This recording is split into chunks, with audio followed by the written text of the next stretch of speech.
First day of school of Carlisle. We are here in his school. We are waiting. I'm waiting for Jesus, Mommy. Huh? What? You're waiting for ages? It's okay, anak. Mama, I need to go to Kiki, Mommy. Huh? Mommy, Daddy, I'm waiting for Jesus. It's okay, anak. It's okay. 10:45 yung ano niya, yung pasok niya.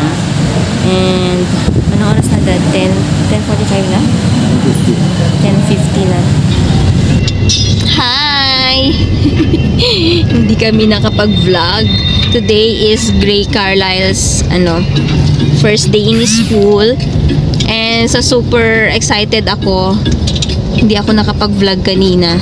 So, pauwi na kami ngayon dahil tapos na. 1 hour lang yung kanyang class. 10:45 to 11:45.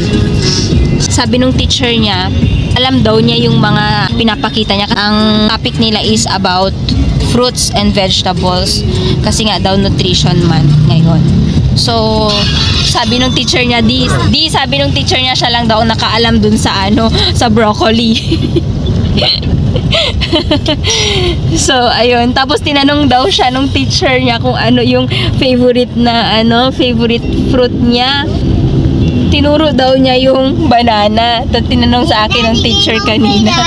Sabi ko, actually teacher, hindi kasi siya kumakain ng ng mga fruits and vegetables. Pero yun kasi nakikita niya available palagi sa bahay yung banana.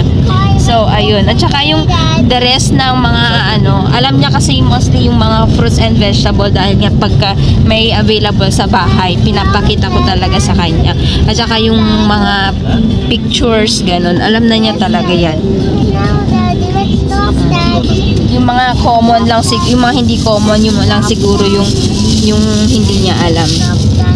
Sandali lang. Kanina, sila, 1:2 tandem, tandem. Meron siyang partner.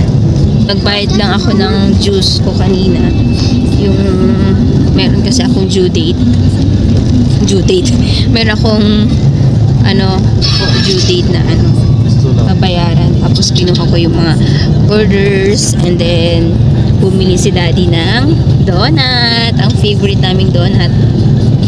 Bukas kasama na namin si Grayson kasi walang magbabantay sa kanya.